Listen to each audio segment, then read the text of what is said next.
But for a look at the English results as they come in through the night, we're joining Hugh Edwards now on BBC One Northern Ireland, taking us right through to breakfast with Election 2019.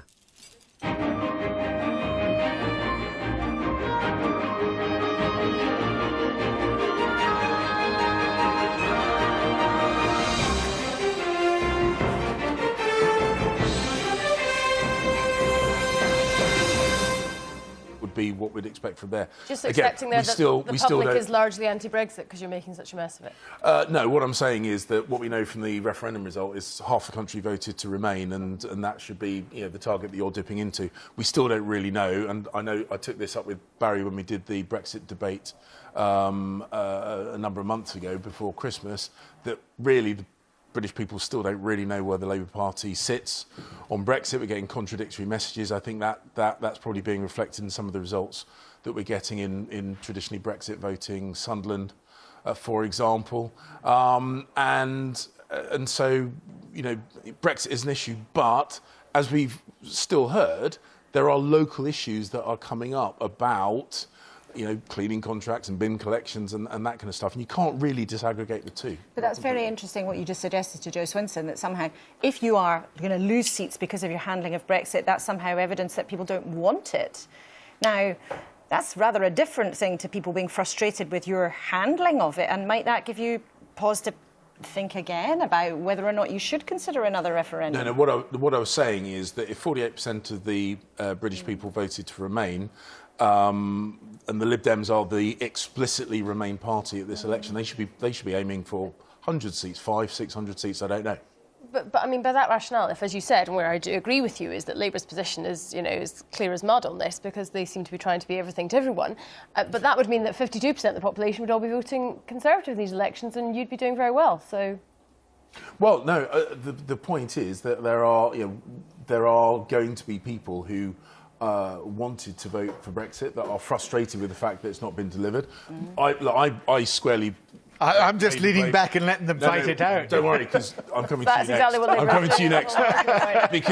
because Labour's failure to actually make good on their explicit commitment to respect the referendum result is part of the reason we haven't been able to deliver it. And I think that's why they're getting some stick in places like Sunderland that want Brexit to happen. I want Brexit to happen. I don't think Barry does. Well, I think that's been picked up on the doorsteps. Well, why don't we see what's going on in a part of the world that is very much in favour of Brexit, which is the West Midlands, much of it anyway. Let's have a look at the councils to watch in the West Midlands, because we'll be keeping an eye on Walsall, Stoke-on-Trent, and we'll be looking at Dudley and Worcester and Warwick and Telford and Wrekin. I want to go to Stoke, actually, because that's where my colleague Patrick Burns is for us tonight, and Patrick with a view on Stoke, but also on all of the West Midlands as the political editor for the BBC there. Patrick, thanks very much. Stoke, let's start with Stoke and what you're picking up there. Well, in a way, Labour have heaped the pressure on themselves here because they chose this city for the main launch of their campaign for these elections. So in a sense, given that this is one of those traditional core Labour voting areas, which has actually flip-flopped in recent years between Labour and no overall control, and for the past 4 years, since that Tory high watermark year of 2015, it's been run by a coalition of city independents, a local party, and Conservatives. Labour 4 seats short of an overall majority. Now, to pick up that theme that Laura was mentioning about a plague on both your houses, there is certainly that anger and frustration here in one of the biggest Leave voting areas of the country. And in this City Independence Party, you have, it seems to me, the perfect vehicle for that sort of disaffection to express itself, albeit that the turnout we expect to be much lower than the 52% or so that we saw the last time these particular seats were contested 4 years ago. Obviously, although we talk about local issues in local elections, as your guests are saying, this is bound to be looked at in terms of the parliamentary scene.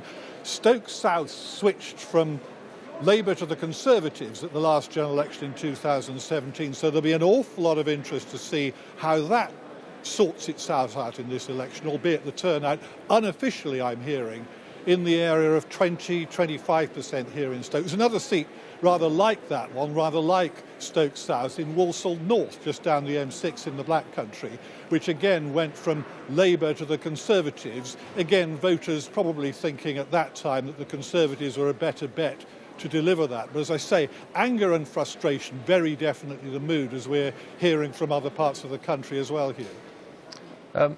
Tell us about some of the other councils in the region, in the West Midlands there, Patrick, that you think we should be really taking note of the results this evening, what that might tell us. Well, I mentioned Walsall. There are two actually in the Black Country which are absolutely on a knife edge.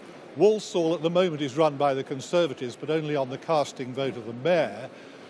Dudley, Labour are the largest party. They can currently run the administration, but they only have one more seat than the Conservatives. Another one that I think is particularly interesting to watch out for this evening is Telford and Wrekin, one of relatively few that are controlled by Labour outside of our core metropolitan areas. But Labour have a majority there of just one seat. And given that it's a whole council election, I think no one's in a position in Telford and Wrekin to count their chickens. It's a unitary authority. And then generally a party squeeze their majority. Could it be the Liberal Democrats who get some of the benefit in an area of the country, a town which they have enjoyed some success? They had a Liberal Democrat MP for 10 years in Solihull. At the moment, the Greens are the official opposition there. So Solihull, I think, could also be interesting in terms of the multi-party pattern there. Patrick, good to talk to you as ever. Thank you very much. We'll talk to you again in the night. Patrick Burns there for us in Stoke. What I'd like to do now is go to Colchester. Actually, we're joined, I'm pleased to say, by the Conservative MP, Sir Bernard Jenkin. Bernard, I think it's a good morning now, isn't it? Yes, good morning. Thanks for joining us. What is your reading of how your party is doing there in Colchester? Well, it's the same the country over. The turnouts are low. We found a lot of resistance to both the main parties on the doorsteps. A lot of voters are resorting to protest parties, even the Liberal Democrats, even though the Liberal Democrats are very pro-EU, and we're not expecting particularly good results. Does Theresa May's name come up on the doorstep at all with your party workers? Quite a lot, and people are very disillusioned that whether they voted Remain or Leave, that the country made a decision and the politicians haven't implemented it. What are your party workers telling you about the perceptions of the Prime Minister on the doorstep? Well, there is not. She still has a degree of personal sympathy, but I think people think it's time for a change, that they can see that she is lost the plot. She's got a very divided cabinet. They can see she's not in control of events. And there is certainly amongst Conservative activists and council candidates, there's almost universal feeling that it's time for her to move on. Stay with us, Bernard, because I have James Cleverly here, who I'm sure would like to answer that. James? Well, changing the Prime Minister is not going to necessarily help us deliver Brexit. Labour MPs actually sticking to the word that they made and voting for it would actually deliver Brexit. So let's start off with that. Prime Minister said that she's going once that first stage is delivered. So if the Labour Party stops sitting on their hands and actually did what they promised at the 2017 general election and since the 2017 general election and actually vote to deliver Brexit like they said they would when they were appealing for votes, then we could actually get this over the line. Hang on, Minister, this is about your party too. I mean, one of your colleagues has just said the Prime Minister has lost the plot. She lost the plot? No, and you sound furious that people like Sir Bernard Jenkin haven't voted for her deal. The vast majority of Conservative MPs have voted to deliver Brexit. The vast majority of Labour MPs have failed to. Yeah, but you know that wasn't my question. I mean, how much has it been a problem tonight that people like Sir Bernard Jenkin are saying to our viewers that the Prime Minister has lost the plot? You are clearly furious that not all your colleagues have voted for her deal. He's saying a vast majority, I think he said, of Conservative MPs and activists think it's time for her to go. Well, I keep things simple and straightforward. I'm a Conservative until very recently, deputy chairman of the Conservative Party, and I aim my criticism first and foremost for the MPs who have reneged on the promise, and that's Labour MPs. Sorry, can I? Barry, just give me a second. Give me a second, because we're going to lose the line to Sir Bernard. Bernard, just come back on that, and just to recognise the fact that you and some of your colleagues were in a position where you could have supported a Brexit deal, but you didn't. So what are you saying on the doorstep to voters who say, we wish we'd had Brexit? Do you say, well, of course, I was one of those who blocked it? Well, I'm saying that, incidentally, I didn't come on this programme to have a spat with my good friend and colleague James, and I'm sorry that I wasn't warned about that. Of course, he's got to defend the government line. But what I would say, Hugh, is that the majority of Conservative MPs voted against extending Article 50, and yet that's what the government chose to do. And I think most voters are very disappointed, having been unable to agree on an extremely unsatisfactory deal that a great many Conservative MPs voted against when it first appeared. It's very sad that the Prime Minister decided that staying in the European Union for longer instead of leaving and now she's negotiating with with Jeremy Corbyn, which will make the deal even worse. This doesn't look like a sensible way to leave the European Union. I'm afraid that's what people are saying. James, you're doing a valiant job to defend the government, and I'm sorry we've been. Well, I'm never going to criticise Bernard. He's a long-standing friend. As I say, my criticism is directly and squarely aimed at the Labour MPs who promised to deliver Brexit, and as I say, and I won't stop saying it. Don't worry, and have spectacularly failed to do so. I'm just going to thank Sir Bernard Jenkin for joining us. Bernard, thank you so much, and thank you very much for staying on in Colchester. That's kind of you, Sir Bernard Jenkin, the Conservative MP. We're going to have a quick news bulletin in a second, Barry. But if you can be just concise to this point, go for it. Well, the point is simply this.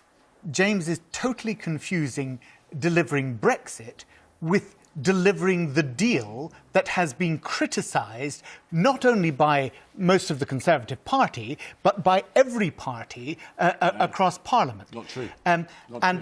It is not. Sorry, you've had your say. Just let me reply to it. There was nothing wrong James, with the withdrawal. You don't want to hear it. I know you don't want to hear it. But the point is, you, as a Brexit minister, should understand that we are in there trying to bail you guys out.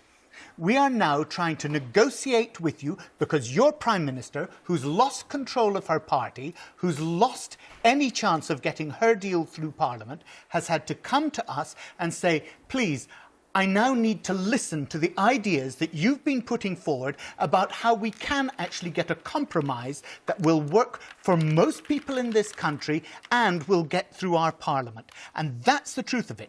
Don't tell us that we're not trying to deliver Brexit.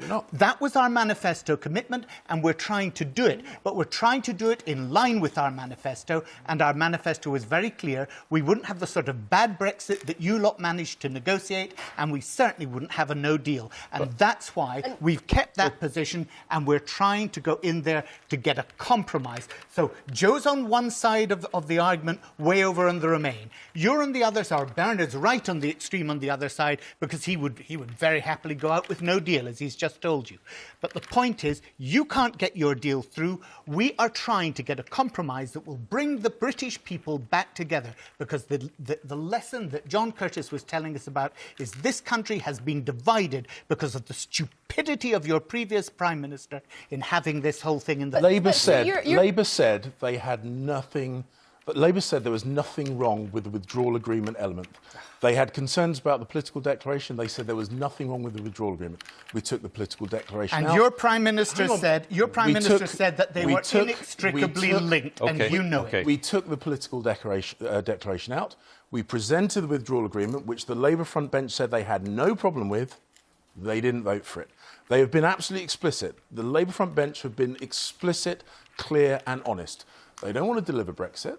They want to bring down the government. They want a general election. They've said so. Joe, your perspective. Well, Barry's just said it all, really, when he said what Labour are trying to do right now is bail out the Conservative government to deliver Brexit. And you've said you want to deliver Brexit. Yet Labour Party members, Labour Party voters, actually are saying they want a people's vote with the chance for the public to look at the deal and say, is this a good deal or a bad deal? Should we stay in the European Union? Will you stop Brexit as the Labour Party with the opportunity to make that people's vote happen? Will you stop Brexit? Yes or no? Yes, our NEC... You will stop Brexit, so you're not trying to deliver Brexit. I'll answer you, Jo. The NEC just passed the policy of the party that said if we are landed with the stupid deal that they negotiated or a no deal, we will absolutely opt for a people's vote. That's exactly what our NEC has said, unequivocally. Unequivocally, it said that in those circumstances... Does Labour want to stop Brexit? Yes or no? We have been a Remain party which accepted the result of the referendum. We're now trying to deliver on the result of the referendum, but we will not have Brexit on any terms. And that's the mistake that James has made. He thinks that whatever he calls Brexit is what everybody else has got to sign up to. It's not. And those were the red lines that we laid down. It must not destroy jobs in this country. It must not. That's a nonsense. There's no scenario where Brexit isn't bad for jobs and is good for workers' rights. I mean, this is absolute fantasy. Shall we call that end of round one? Yes? Should we say that's end of round one? Yes? Fine. OK. And then we can all take a breath. Well, Thank you very much. At least we've had some enlivenment in the first part of the programme. Certainly had that. This is normally the dull hour, isn't it? Certainly had that. Everybody's trying to never manage dull with you three. Any footage of ballot boxes. It's nearly 20 to 1 in the morning. It's not dull at all, OK? What I'd like to do is have a look at the scoreboard, the BBC scoreboard. Let's have a look at it. Just to quieten these people down a bit. And there's that's the councillor count, OK? Tories down 2, Labour down 20, the Lib Dems up 10. And by the way, the Greens are up 6 at the moment. John Curtis was telling us earlier on it's worth keeping a very close eye on the performance of the Greens as well because of the patterns of voting that we're seeing. So -2 for the Tories, -20 for Labour, +10 for the Lib Dems, +6 for the Greens. Let's have an update on the news and join Ben Bland. Hello, here is a summary of the BBC News. Votes are being counted in local elections across England and Northern Ireland. Elections have been held for 248 English councils, 6 mayors and 11 councils in Northern Ireland. Jessica Parker reports. Polling card in hand, the Prime Minister heads in to vote. The picture of these local elections will start to take shape over the coming hours. Voters have been taking their messages into churches, town halls, schools, community centres across the country. Now, it's time to take that message in. The contest is over and the counting begins. For candidates and campaigners, the nervous wait. Thousands of seats are up for grabs at 248 councils across England, 6 mayoral contests too, and all 11 councils in Northern Ireland. This is a big set of local elections, and parties will be watching closely, testing the waters after a tumultuous time in Westminster.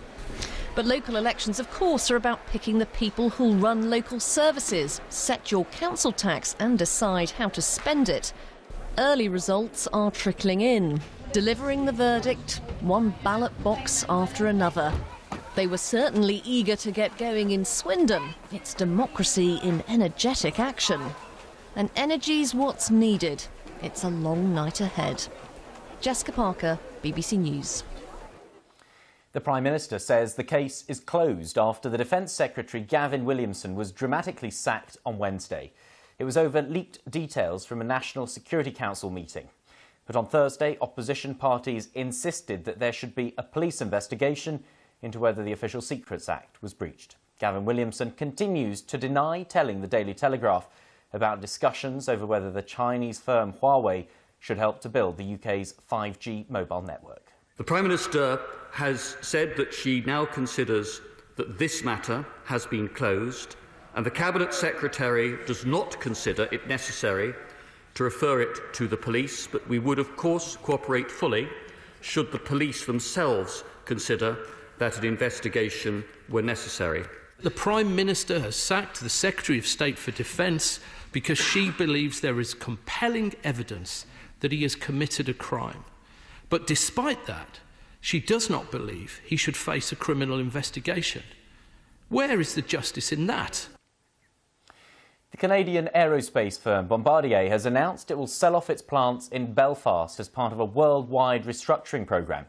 The company is Northern Ireland's largest manufacturer. It employs around 3,500 people to build aircraft wings and other parts.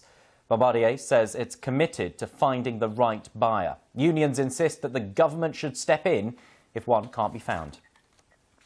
The Governor of the Bank of England says interest rates could go up more frequently than expected in the next few years. They're currently being held at 0.75%. The market had been expecting just 1 or 2 interest rate increases by 2021. But Mark Carney said if Brexit is resolved and inflation and growth continue to pick up, then more increases are likely. Facebook has banned several far-right and extremist figures and groups, calling them dangerous. Among those removed is Nation of Islam founder Louis Farrakhan, the former editor of Breitbart News, Milo Yiannopoulos, and Alex Jones, the conspiracy theorist and founder of InfoWars. In a statement, Facebook said it has always banned individuals or organisations promoting hate and violence regardless of ideology. India is mobilising mass transport to evacuate about 800,000 residents and tourists from low-lying parts of the southeastern coast in the face of Cyclone Fani. The storm is expected to make landfall on Friday before moving towards Bangladesh. The authorities in the states of Andhra Pradesh and Tamil Nadu have issued red alerts warning of heavy rainfall and winds of more than 200 kilometres an hour. That's it from me. Now back to election 2019.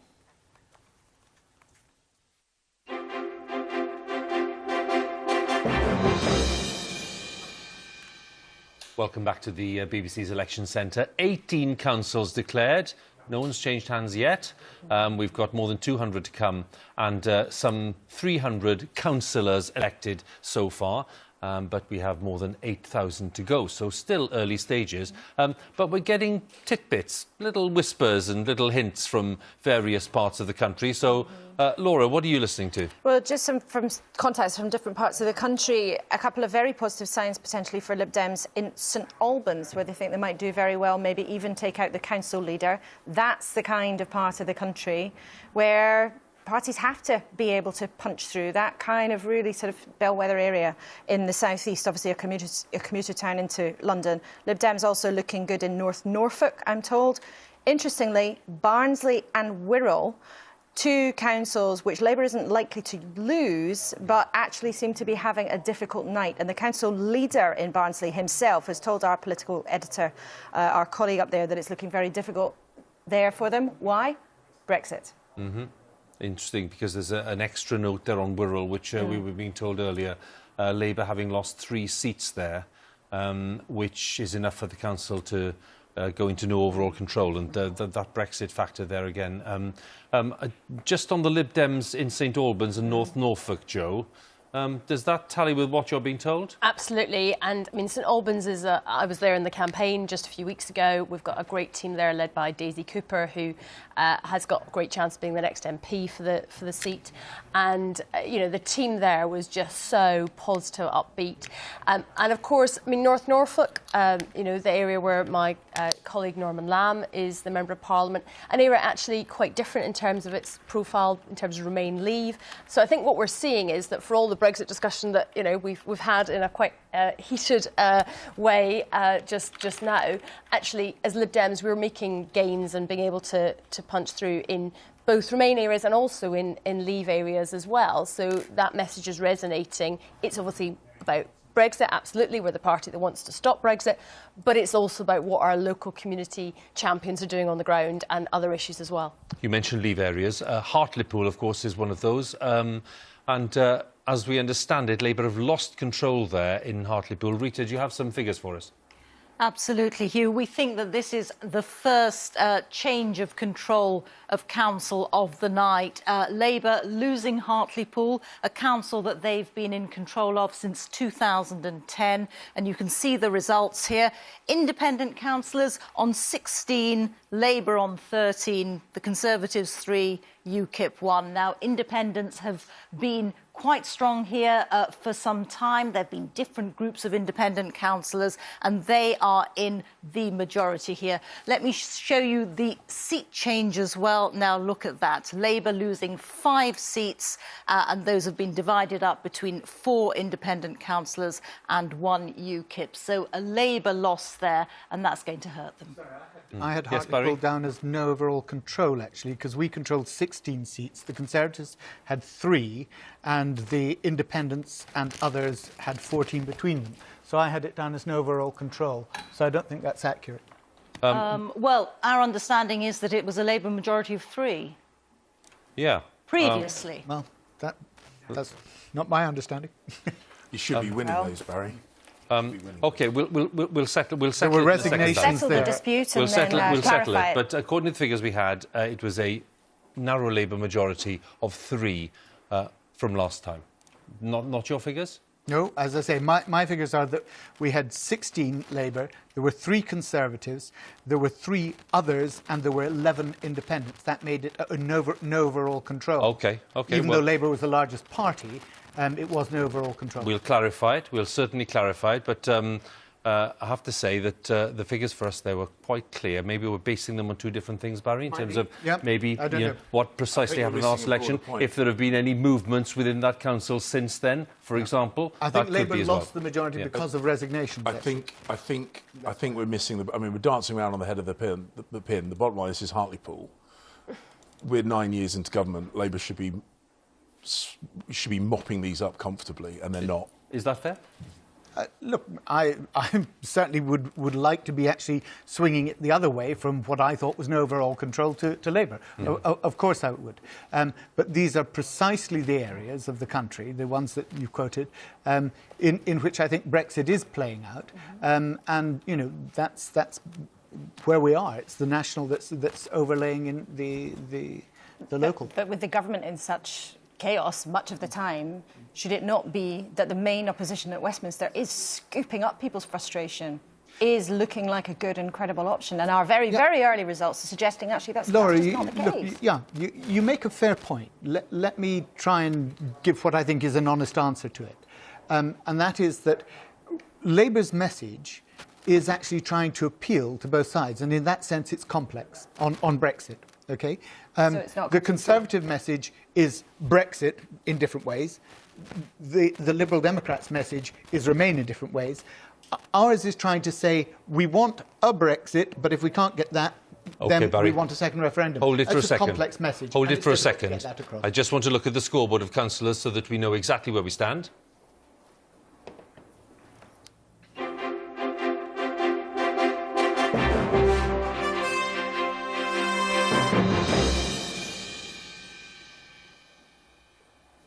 Welcome back to the BBC's Election Centre, where I'd like to have a look at the main scoreboard that we have right now to show exactly where we are in terms of the election of individual councillors. And as you can see, Labour on 148, down 28 as things stand, down 27 as things stand. 115 for the Tories, down 13. Lib Dems on 38, they've gained 17 already. The Greens on 6, having gained 5. UKIP on 4, having lost 2. And the Independents, and we saw the performance there in Hartlepool, on 33, having gained 20. Your thoughts so far, Laura? I think what we are seeing at this early stage of the night is what some politicians privately feared, is that both of the main parties, Labour and Tory, would be punished by people at the ballot box for the chaos, turbulence and what's resulted in gridlock at Westminster. Of course, local elections play hard in terms of the issues that matter to people around the country. Who looks at schools, who looks at transport, all those sorts of things. But no question about it, our 2 big parties do seem to be losing out because of their individual agonies over the Brexit process. And the smaller parties, whether that's the Lib Dems or the Greens in some areas too, appear to be benefiting from that. Okay. We were talking earlier about Swindon and the challenge for the parties in Swindon, for the Conservatives and for Labour. It's a Conservative hold, and it's one of the results that Rita can tell us about. Yes, absolutely, Hugh. So these are some of the early results in. Some of them we've talked about already, but Swindon has just come in. And as you said, it is a Conservative hold. So they are still counting. There are still 3 seats to declare. But the Conservatives have got over the winning post. They're on 29, Labour on 23, and the Liberal Democrats on 2. Now, let me show you the share change, because this is interesting.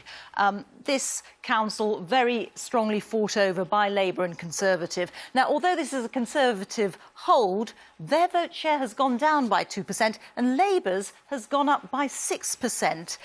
You'll notice UKIP down by 8%, and it looks as if a lot of that vote has gone to Labour and the Liberal Democrats, with a couple of percentage points for the Greens and an independent.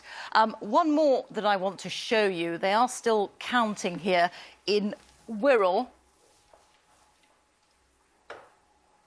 So there are still 8 to declare here. Labour on 29, Conservatives on 18, Liberal Democrats on 5, the Greens on 3 and the Independents on 3.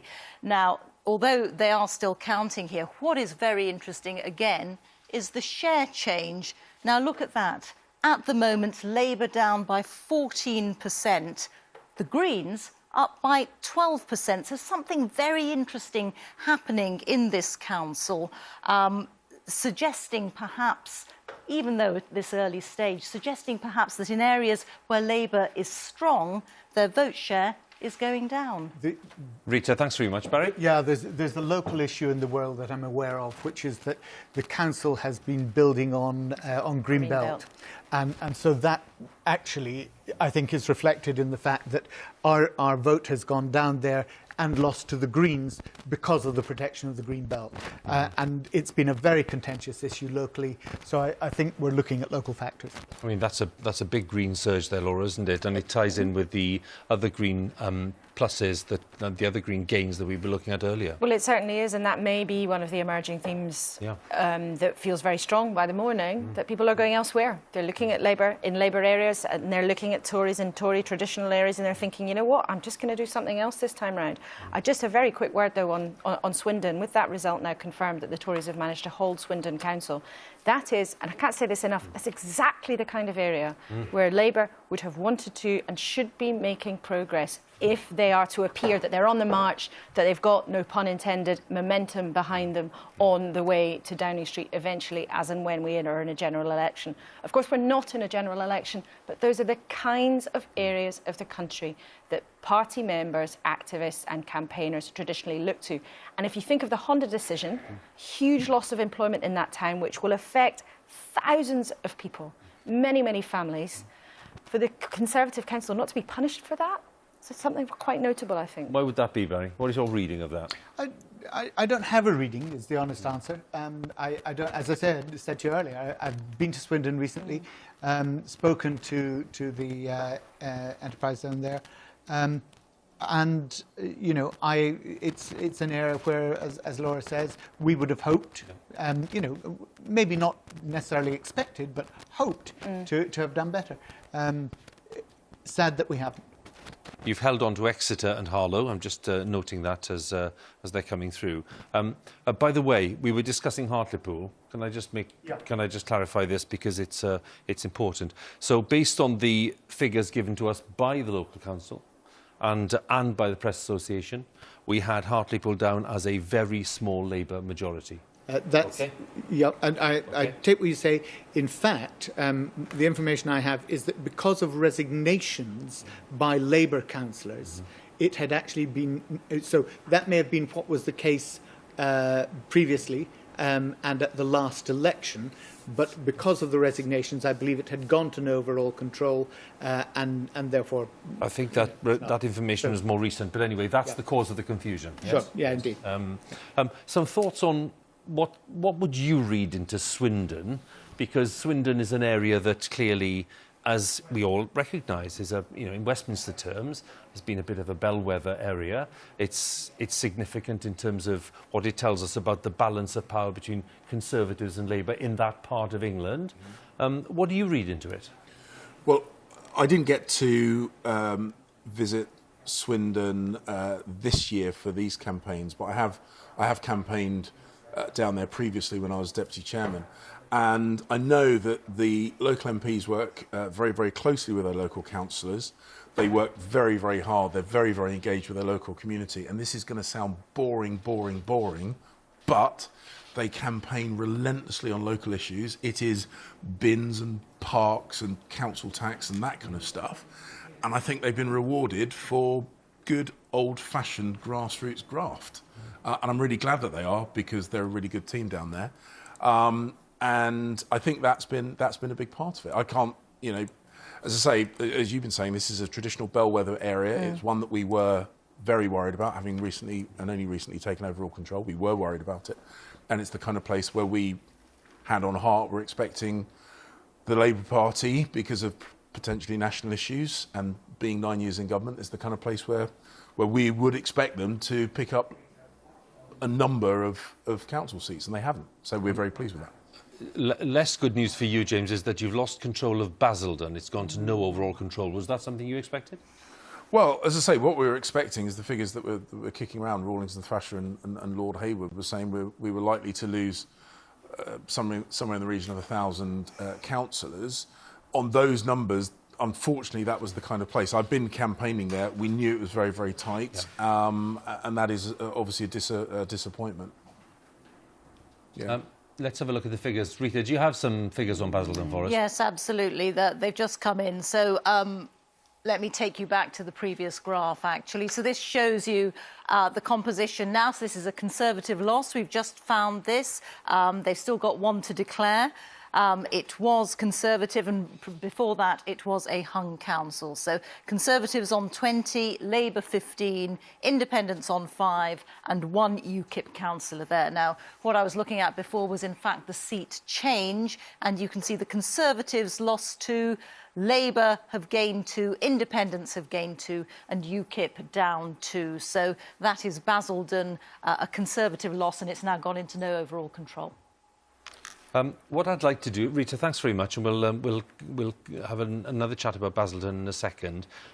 We're looking at our set of key wards, if you like, which tell us something about the wider picture here. Some 720 of them, 135 of them have declared so far. So what I'd like to do is have a look at those figures, just in terms of the percentage share of the vote and what that tells us. So just have a look at this.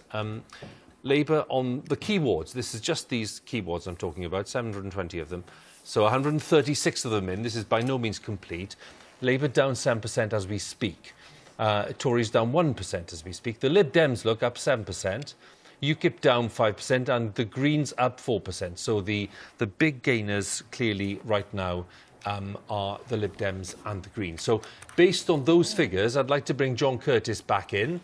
And John, your thoughts at this point?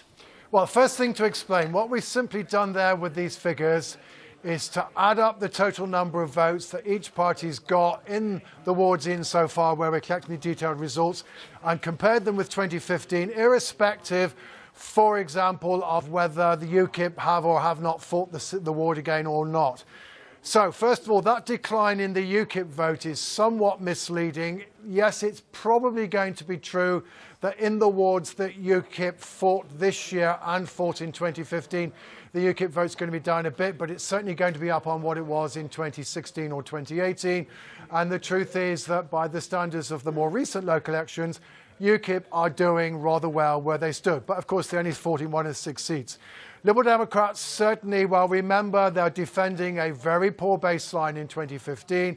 But even if we compare their vote with what they did last year, it looks as though the Liberal Democrat vote is up. So again, another piece of evidence that the vote is fracturing across different parties.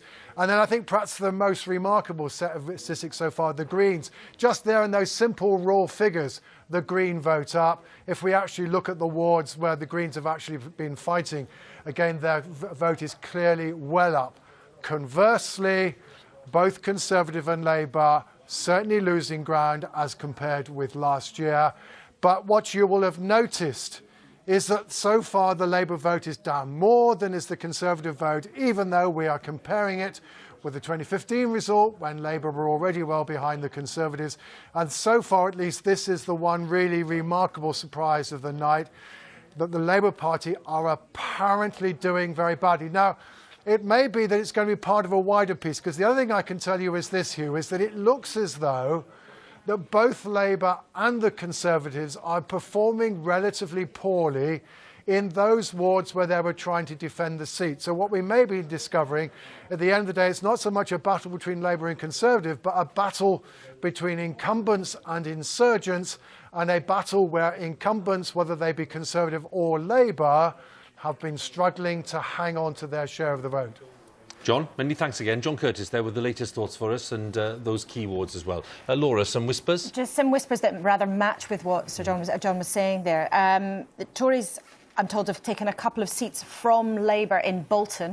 Now, there's a very important marginal in Bolton West. Again, the kind of seat that Labour need to be taking in a general election to win a majority. Labour, I'm told, having a sticky time in Ashfield in the Midlands, and the Tories also may be making some gains in Stoke.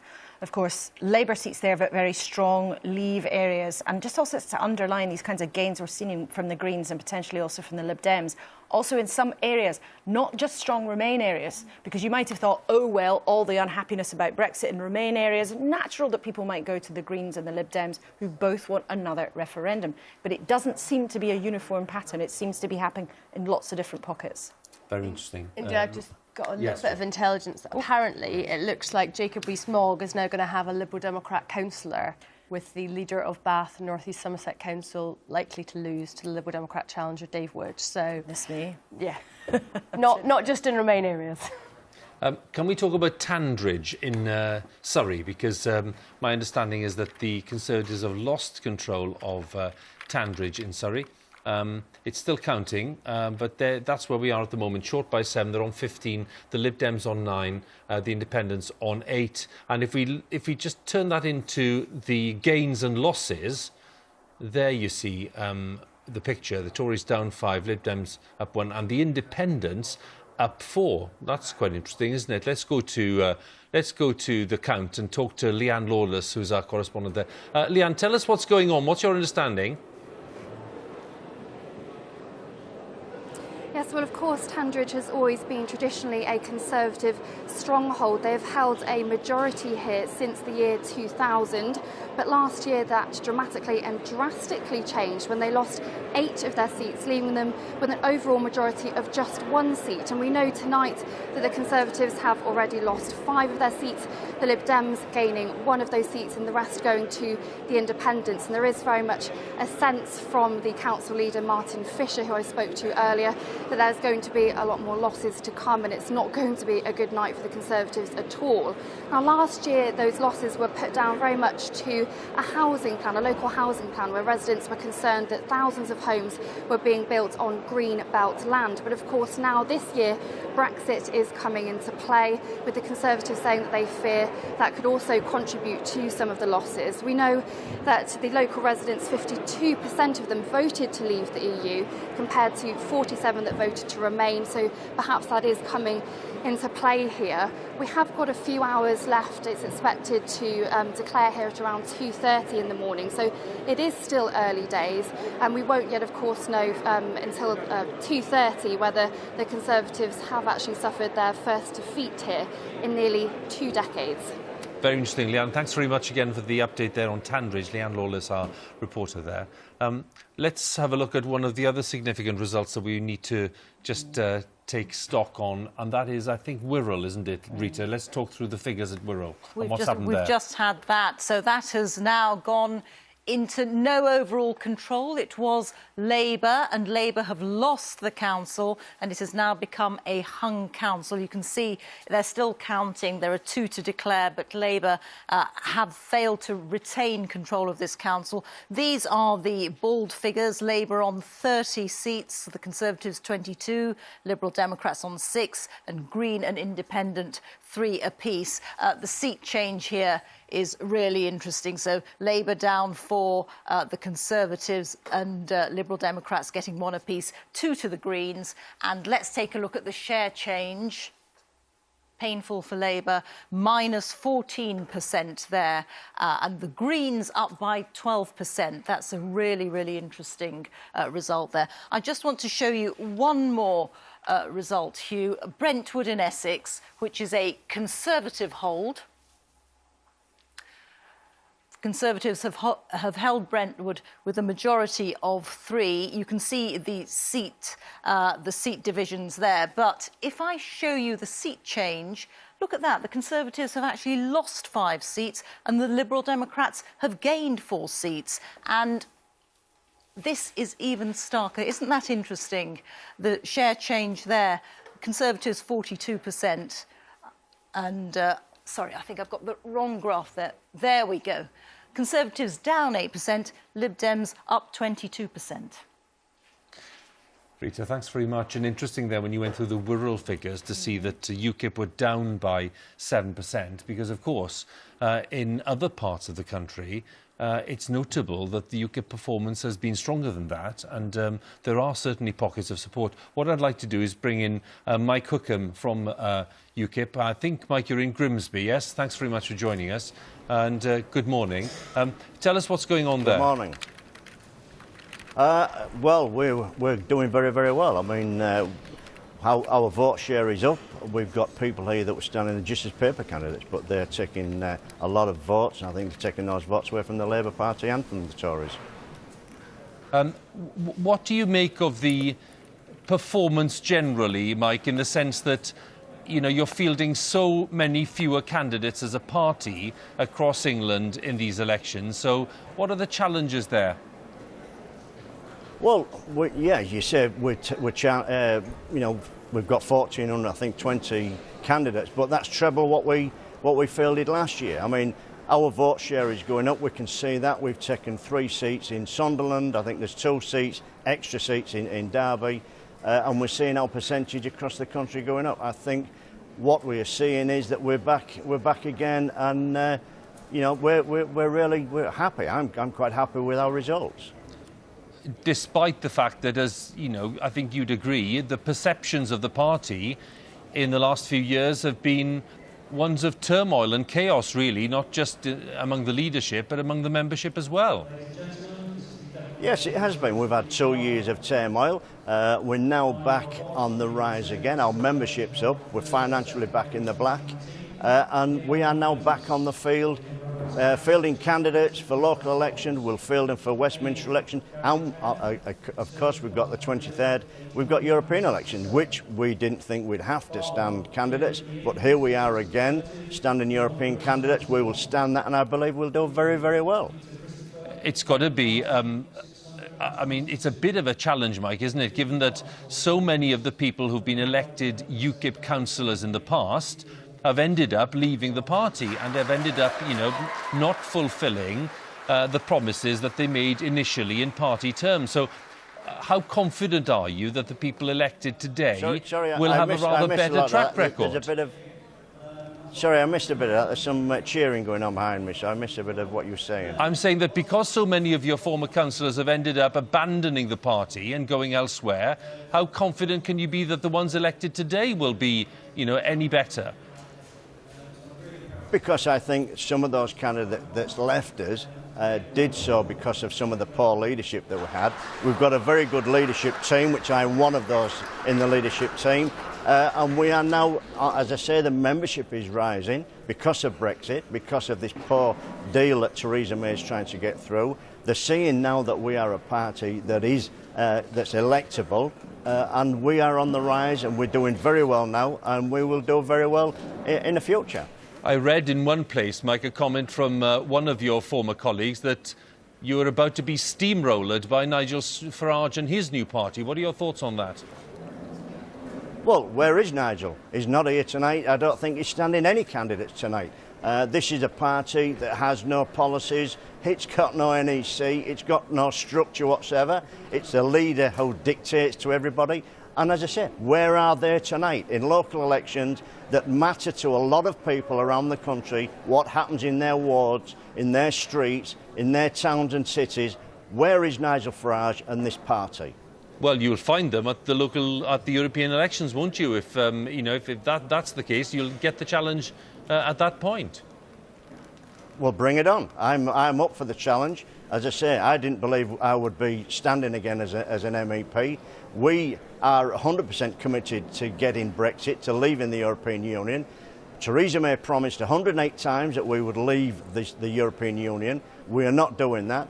We are standing again to say we are going to campaign and make sure that we honour 17.4 million people and leave the European Union. I'm up for the fight. I'm up for the campaign.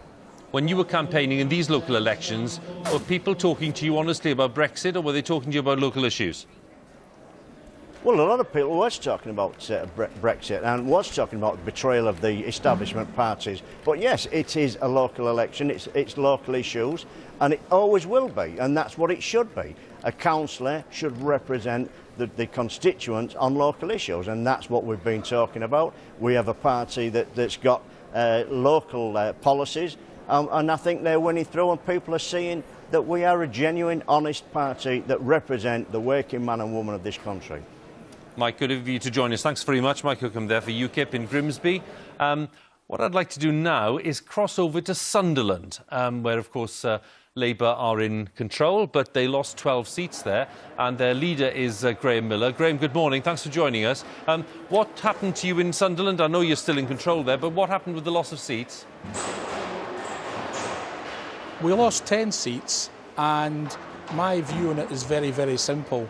Sunderland voted as a city to leave in June 2016, and having had a Labour message across the city from members of Parliament saying that we need to be having a people's vote in a second referendum, people in Sunderland have said we're just not accepting that from the Labour Party, and I have lost 10 councillors tonight because of that Brexit situation where the Brexit message has stepped into an over local politics, and that's the outcome. Well, I may ask Barry Gardiner to comment on that in a second, Graham, if he's willing to do that. But what would your message to Barry be?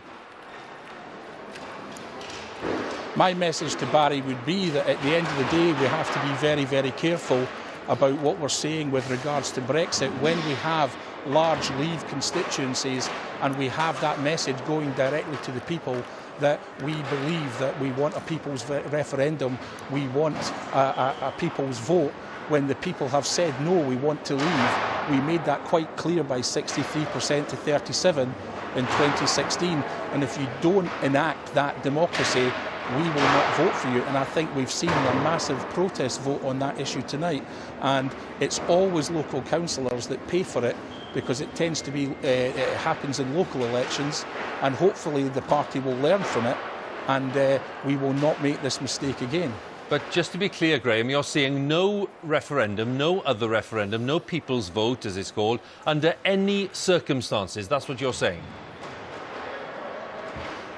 I'm saying, this is my view, as somebody who voted to remain, as somebody who is a Democrat, as a strong, long-standing serving member of the Labour Party, when you give people a vote, when you say that we're voting to leave or remain, and you make it that simple a choice, and Parliament agreed that question, people expect you to then deliver on the outcome of that, and we need to be seen as a party to be trying to deliver that outcome. If we don't, people obviously and clearly take it that they will not vote for us, they do not trust us, and it's very, very difficult to get local matters, local policies to get people to vote for you.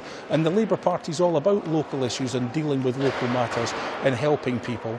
But in this issue, where we've lost 10 councillors to the Conservatives, the Liberal Democrats, UKIP and the Green Party, clearly people have decided to vote against us across the city, and it's absolutely, in my view, down to that fact. But people voting for the Lib Dems or the Greens clearly will not be exercised about a people's vote in the way that you say that others are. I think it's a tactical vote. People have gone to who best to vote for to basically say no to the Labour Party in their wards. And I think that's what we're seeing. Let me just bring in Barry. Thanks very much, Barry. Yeah, Graham, can I just say my commiserations to you? And, I really sympathise with everything that you've said. And it is a complex message that the Labour Party is putting out. But we have absolutely, as you rightly said, we committed ourselves in our manifesto to delivering on the referendum result. But we always said that we wouldn't do it in the way that the Tories wanted. We wouldn't do it in a way that meant a no deal. And so you're right, I understand that. And when people think that actually democracy is going to be traduced in the way that you've talked about, naturally a city like Sunderland is going to be rightly upset about that, because they were very clear. I think it was the highest vote for leave in the country, actually. So I completely get it.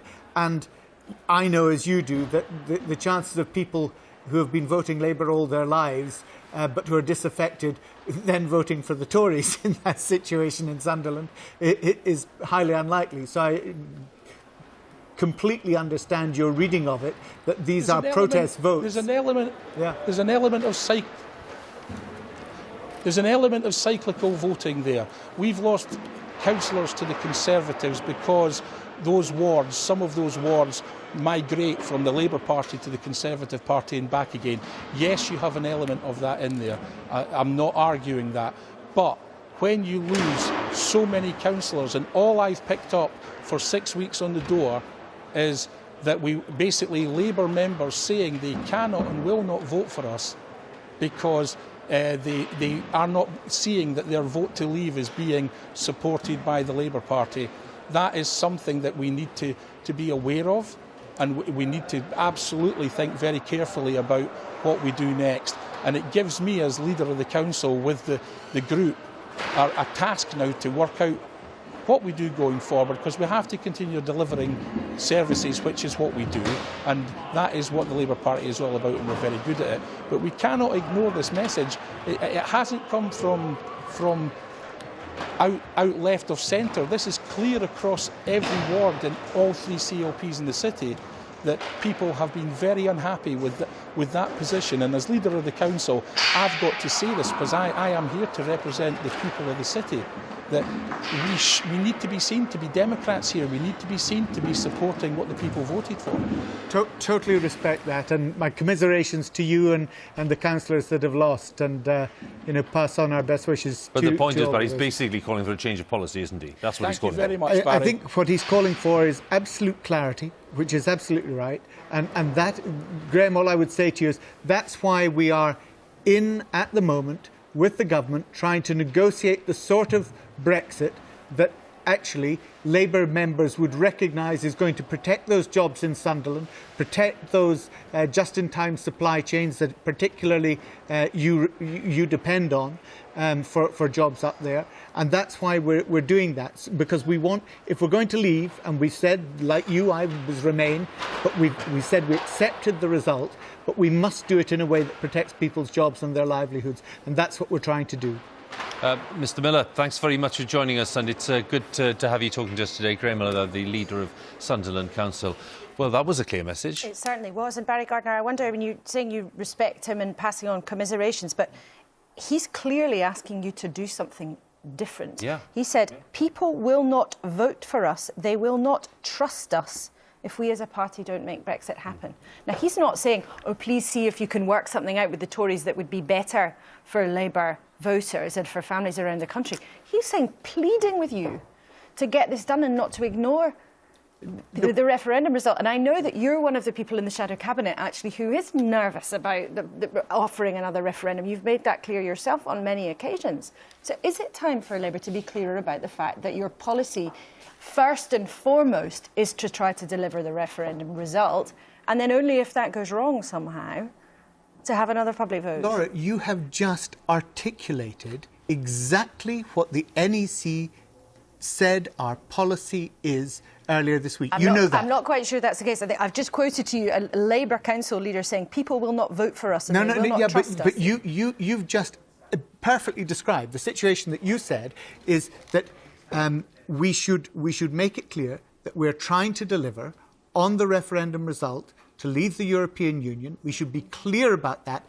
And only if we cannot get a deal that is, not no deal and not the deal that is going to stymie those very jobs in Sunderland. But what's going should wrong we at then, the moment if people aren't understanding that policy? If you have a Labour council leader and Laura, really you know upset why. You know perfectly well why. Well, tell our viewers. Tell our viewers. You know it and they know it. Because actually many people in our party who are members of the party actually, like me, wanted to remain in the first place. They campaigned to remain, and actually some of them still would like to remain. And their voice has also been heard. And that's why if a party is seen to be speaking with two voices, it's very difficult to communicate that actually what the policy of the party is a complex policy, and it is conditional. It says we will, first and foremost, we want to respect the democratic will of the people. If we cannot do it in such a way that it's going to protect their livelihoods, then we will go back. If it's got to be a Tory way, we will actually then go back to the people and allow them to choose. Pick a side on this. We have. The side of Brexit? No, the side of uniting our country and getting the people who originally voted like me and you for Remain, and I can't remember what James did in the first place, but certainly now to leave, for all of them to say, actually, this isn't exactly what I voted for, but it's a compromise that we can all live with and that we can see respects democracy, but also keeps people in their jobs. But Barry Gardiner, what you're really acknowledging there, though, aren't you, is that your party's leadership is not explaining what you think is the right policy clearly enough. That's basically what you've just said. It's difficult to articulate and it's not getting through. Look, I just said to you, I think that there are many people in the party, members of the party, who are passionate about remaining. They believe that actually this is the only thing that matters. And you're letting them down. In fact... People in the country too, Barry. You're letting them down. In fact, it's not the only thing that matters, because democracy matters. There are two competing principles here, and we're trying to hold them in tension. These guys want to opt for one. Joe's just said it. You've got to choose. You've either got to opt for people's livelihoods, or you've got to opt for democracy. We're trying to say there is a way to reconcile them. And we believe there is. And that's a complex message. And that's why it's difficult to get that across. And I really sympathise with people like Graham in Sunderland, because they are in the most Leave constituency in the country. And they have suffered as a result of that message being one that is, about reconciliation rather than simplistic, yes, Leave or yes, Remain. But the bottom line, Barry, is he's finding that message not just a hard sell, an almost impossible sell. That's what he was saying. But you know equally that in other seats in the country, which are Remain seats, it will swing the other way. Of course it will. It will swing the other way. But that guy's lost 10 councillors. Indeed, that's the reason we brought you. Absolutely. And this is why we are trying to hold these things in tension. But there are two important principles, and we are the only party that is trying to be faithful to both of them. Well, Joe's been just underlining the fact that she's got a clear view on Brexit and what to go, how to proceed with it. So I'm just wondering, is that translating into the Lib Dem performance, Rita? It is, Hugh, if these early results are anything to go by. We had Professor Sir John Curtis a little earlier saying it looked, on the basis of the early results, as if the two main parties were suffering and that some of their votes were going to the Liberal Democrats, among others. And in all of these 8 councils here, although some of them are still counting, the ones in white are still counting, the share of the Liberal Democrat vote has gone up. Let me show you a couple of these. Liverpool was Labour, has been held by Labour, and it was unassailable. It was always going to be Labour, and you can see the bold figures there. But what's really interesting is the share change. That's taken me to something else. Let's try that. There you go. That's what I was after. Labour down by 6%. The Liberal Democrats up by 9%. And the Greens clearly benefiting as well. Conservatives down by 2%. I can show you something similar in a very different council, so Havant in Hampshire. that was Conservative and has been held by the Conservatives, and similarly it was an unassailable council. But if we look at the share change again here, look at that. Conservatives down by 7%, Labour down by 2%, Liberal Democrats up by 11%. So behind the bold figures and results, there's some very interesting shifts going on. Indeed. Rita, thanks very much. Jo, some thoughts on those, when we see that Lib Dem performance then Haven, for example, and others? I think what's interesting is, we all come into these election night programmes with our, views of which seats that we think, which areas we're particularly looking to, we think we're going to do well. And we're talking about areas here which, we've got fantastic teams there, I'm sure, but they were not on our list of places that we thought our vote share was going to go up by 11% necessarily. So I think what we're seeing is that message is resonating, and clearly where we've had huge resource, then we're seeing very significant gains.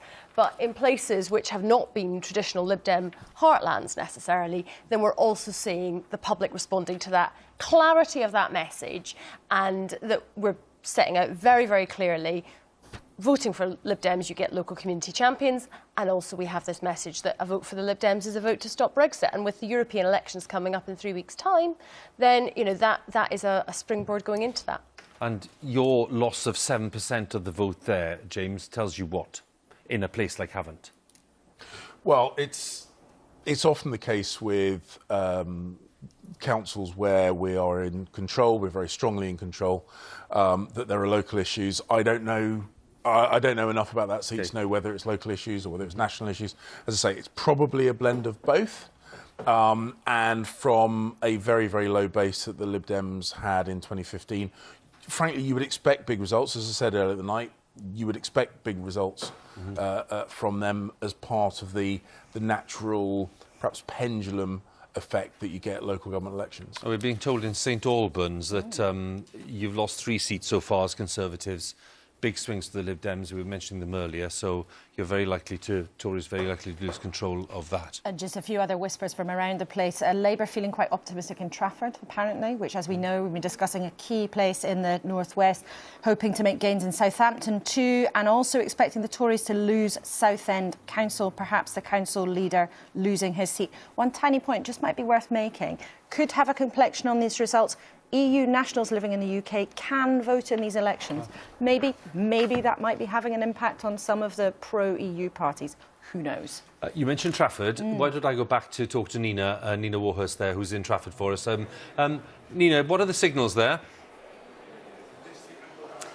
We've not had any of the results in from Trafford, but so far, Hugh, across the northwest, it's not been a good night for Labour. When the night started, they had about 70% of the councillors across the northwest. They've held on to some areas we might expect: Chorley, Wigan, Liverpool, as Rita was just talking about, but some significant losses. You talked about Wirral earlier. They lost 2 seats there to the Greens, 1 to the Liberal Democrats. There's a sort of civil war happening within the Labour Party over on Wirral. That could be at play there. 4 Labour councillors this year have already left to go independent there. Up in Bolton, in Greater Manchester, they've lost 3 seats to the Conservatives and 1 to a hyper-local party, Farnworth and Kersley First. Now, Kersley has been Labour for 100 years and has now switched to becoming independent. If we look at South Manchester, in Stockport, this was a key Liberal Democrat target. They voted Remain. They were one of the 3 parts of Greater Manchester where they voted Remain. The Liberal Democrats so far tonight have made 1 gain from Labour. That means they only need to make 2 more to be neck and neck with them on that council in part of Greater Manchester. Ironically, here we are in Trafford, and the part of Greater Manchester, the borough that was under Conservative control from 2004 until last year. But both of the main parties here expect Labour to take full control tonight. At the moment, they have just 1 more councillor than the Conservatives, no overall control, but they think that Labour tonight will take it. What are party workers saying there tonight, Nina? What are you picking up from the various teams there? Well, the Greens are very optimistic that they might be taking a third seat last year because of plans to build on Greenbelt, and just because of a good grassroots campaign strategy. They took 2 seats in Altrincham in South Trafford, and they expect to take a third tonight. Some of the Labour campaigners have told us that on the doorstep they're hearing a lot of talk of austerity beginning to become more and more important to voters in Trafford. The Conservatives, many of them are feeling despondent, and the former leader of Trafford Council, the leader of the Conservatives on this council group, told me earlier he would directly link this to the performance of the Prime Minister over Brexit at the moment, of what's going on down in Westminster. So there is some blame being pointed towards the party leadership. Nina, thanks very much. Nina Warhurst there with the latest for us in Trafford. You make of that, Laura? Well, it's just so interesting, isn't it, that neither of the big parties is benefiting from the chaos that we've seen in Westminster for the last 6 months, it seems. And maybe that's not surprising. You know, people have watched on as a country. They've seen, you know, night after night arguments over Brexit. Every time both of the parties trying to grapple with their own divisions, as Barry Gardiner then was, you know, very openly admitting, to quote him, Labour is speaking with 2 voices on Brexit. Now, for any political party, at any time in history, that's not something that's very easy to do. It does not tend to bode well if you're trying to get people to put a tick in your box in the ballot box. That's hard. Now, of course, it's a party leadership's job to communicate that message, if indeed it is the right thing to do. But if you listen to that councillor from Sunderland, really cross with what's being done in his party's name and really feeling the impact on the ground. But the Tories are not having an easy time of it either. No. No, look, we went into this expecting to have a really, really tough night because, as I say, really good results in 2015, better than we expected in 2015, to be perfectly honest with you, plus the backdrop of Brexit. What I find really interesting is that we, I think, had psychologically budgeted for having a bad night. I think the Labour Party, with their creative ambiguity about Brexit, it took Barry about 15 minutes of monologue to still not really explain Labour's Brexit position. Well, of course, the Tories would never be ambiguous about everything. No. Well, look, so our position has been straight. We're determined to deliver Brexit, and it's not been easy, and it's been painful internally. We're determined to deliver it. We're unambiguous about that. The Labour Party has been trying to ride 2 horses in the hope that they would be the recipients of whatever votes we might have lost because of our Brexit position. And what it seems to be the case is that whilst people are understandably frustrated with the party of government for not yet delivering Brexit, they are clearly just as frustrated with the Labour Party for trying to play both audiences against the other. And Barry's sitting between Joe and I saying, oh, I'm not going to do what you want, Joe, which is to remain, and I'm not really going to do what you want, James, which is to leave. Well, those are the only 2 options you've got. And the Labour Party trying to be neither remain nor leave while simultaneously remain and leave, I think it seems to be being punished at the ballot box. Barry's recognising that there are different ways in which you can leave. Surely, that's it, isn't it? No, it's not just no. I don't think that's. Leave. I don't think it's that's how what, we leave. No, I don't think that's what Barry's recognising at all. There is a withdrawal. It's exactly what I'm recognising, because actually it's what the Supreme Court said. If you remember what the Supreme Court said when there was the initial challenge over triggering Article 50, they said the referendum has decided that we should leave.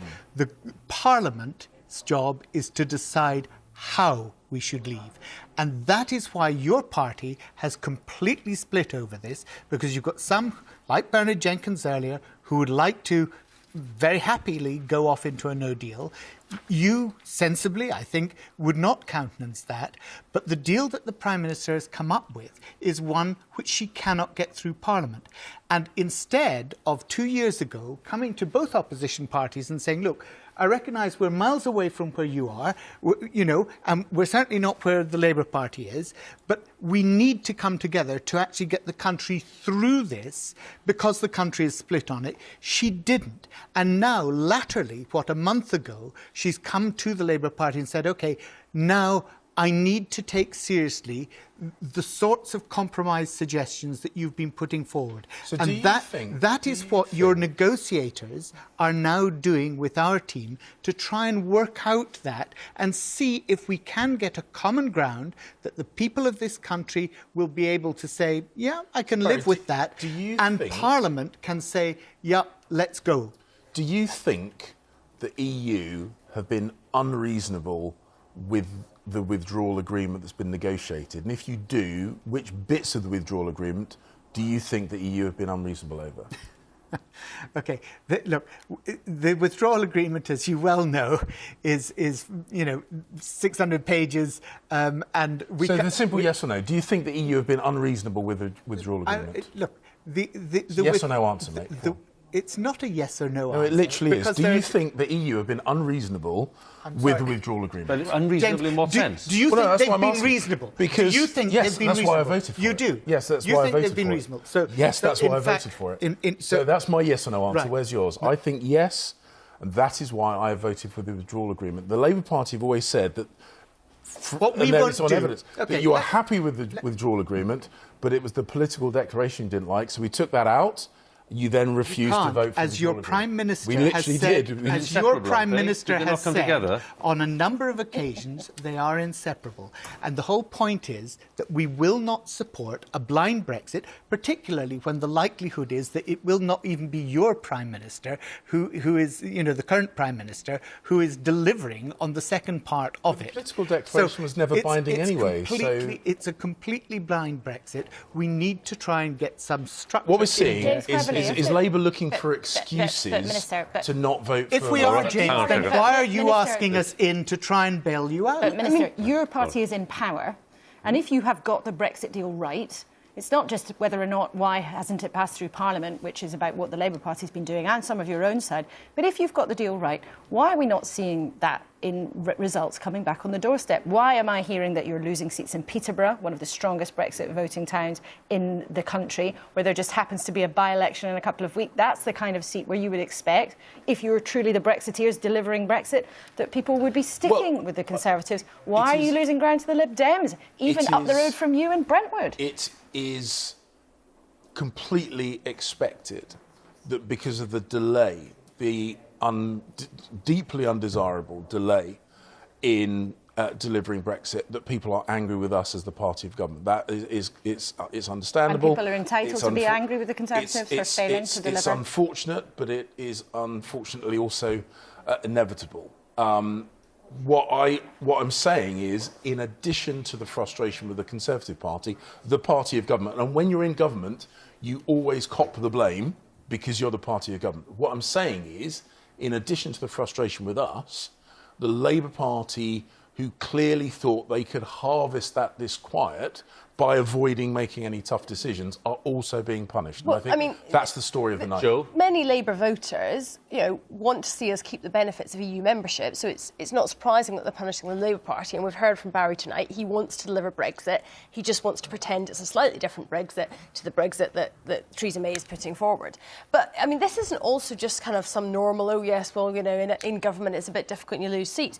The government is making such a monumental mess of this. We're seeing a level of crisis and chaos in government that, we have not had for such a long time. I don't even know what you compare this to in terms of the level of, you look at the number of ministers that have left, you look at the general chaos, the way that nothing is being done other than Brexit. So, that is the calamity. It's not just a general, people don't like voting for the government. And that's what you hear on the doorsteps from people. But, Joe, why don't you respect the referendum result? Why? I understand the economic arguments, and I agree with those. But you have made your party has made the second word of your title, Liberal Democrat. You just asked me a question, Barry. Will you let me answer it? Yes, of course. So it's more than the economic arguments. This is also about our place in the world, about who we are as a country, about how we have influence, about how we join with others to solve the major problems. We've had Extinction Rebellion, this climate emergency that we've declared in Parliament this week, and I'm delighted to have been able to vote for that motion and to the Labour Party for bringing that forward, and I'll give credit for that. But in tackling that issue, our membership of the European Union is absolutely crucial because we have to work with others, and the EU has, with UK leadership, been able to be really instrumental in that and on so many of these international problems. So this isn't just about the economics. That wasn't my question. And so my answer my question was why don't you respect democracy? So I don't. So Theresa May went and negotiated. I'm just going to have to say it. It's end of round 2. Okay? I'm really sorry, but we will be back. All right. Thank you very much, Rita. A quick update. We've got a result in from Walsall, and this is the Conservatives' first gain of the night. It was a hung council, and the Conservatives have gained it with a majority of 4. Now, this was a straight red-blue fight, as you can see. Conservatives got 32 seats and Labour 26, with the Liberal Democrats on 2. So an interesting council, this an interesting area, because the Conservatives took a seat off Labour in the parliamentary election in 2017. So that just tells you how hotly contested this area is. And just to quickly show you the seat change here, Conservatives up 2, Labour down 2. So that's the Conservatives' first gain of the night. Rita, thanks very much. Talking about the Conservatives' first gain in terms of councillors, what about councillors? Let's have a look at the scoreboard, because this is where we are in terms of numbers of councillors. The Tories at the moment down 53. The Labour Party at the moment down 43. The Lib Dems up 48. The Greens have also made several gains, and we'll bring you the figures in just a second for the other parties, because what I'd like to do now is join Ben Bland for the latest news. Hello, here's a summary of the BBC News. The first results are coming in after voting in local elections across England and Northern Ireland. Elections have been held for 248 English councils, 6 mayors and 11 councils in Northern Ireland. The councils in Northern Ireland will begin counting in the morning. Jessica Parker reports. Polling card in hand, the Prime Minister heads in to vote. The picture of these local elections taking shape over the coming hours. Voters have been taking their messages into churches, town halls, schools, community centres across the country. Now it's time to take that message in. The contest's over, counting is underway. The first results are in, a few smiles and cheers. But in Hartlepool, Labour has lost control of the council, and overall the party's so far looking at a small net loss of seats. It's not looking good. This is going to be a very difficult night for Labour.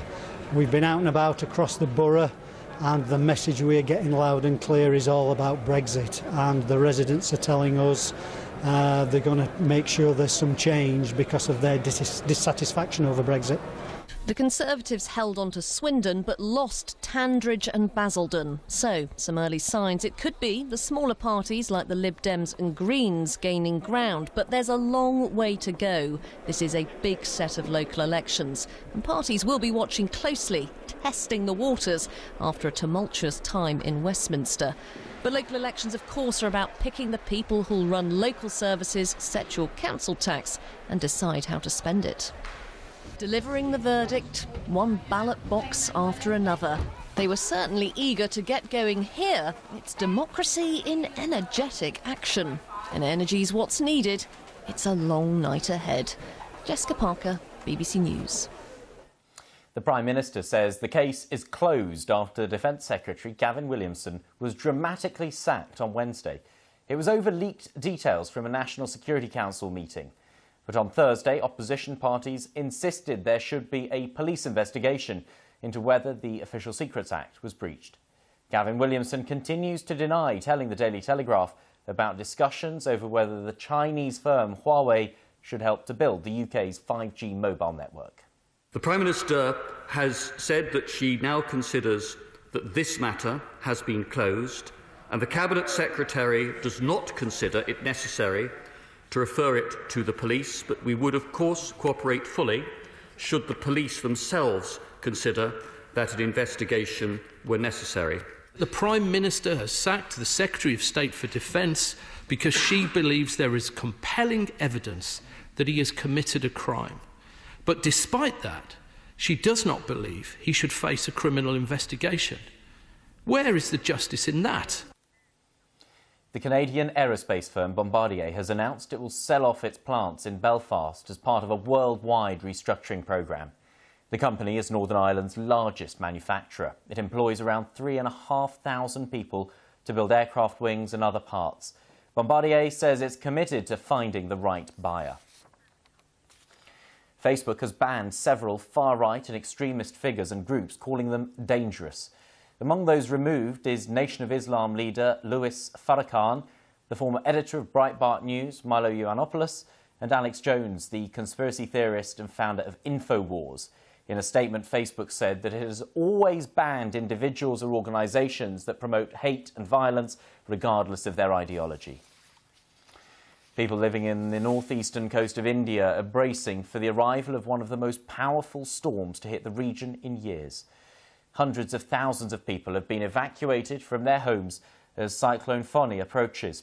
Many have taken refuge in shelters set up in schools and government buildings. The cyclone is expected to make landfall within the next few hours with winds of up to 200 kilometres an hour.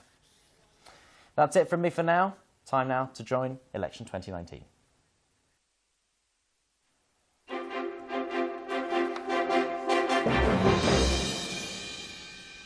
Welcome back to the BBC's Election Centre. 43 councils across England have now declared. There are 200 or so to go, and 838 councillors elected so far, with nearly 8,000 to go. So, you know, we're getting there, but there's still quite a long way to go. Laura, just some big thoughts at this point about where we are? So far, not the kind of night that Labour would want to have had. At this stage in the electoral cycle as the opposition, they should be showing that they're really making big strides. That's not what we're seeing at this stage. The Tories were expecting something pretty grim. They're not seeing something that's awful, but they're not seeing something that's great. But on average, from what we've got in so far, I'm told by our arithmetic, the Tories are losing roughly 1 in 6 of the seats that they were defending. Labour are losing roughly 1 in 10 of the seats that they were defending.